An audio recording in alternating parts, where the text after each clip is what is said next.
I gotta show you guys this saw.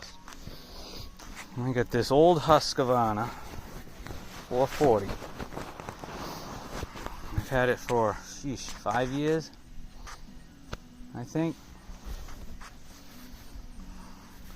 And then I got this cheap China, Korean, I don't know where it came from, but it took like a month to get it.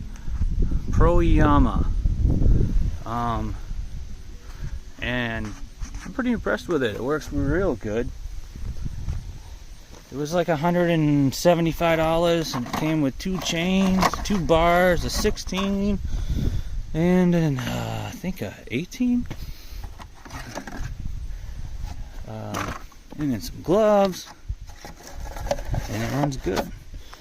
Now, I keep my 2-stroke in a 1-gallon jug. It's easy to handle. A little windshield washer jug.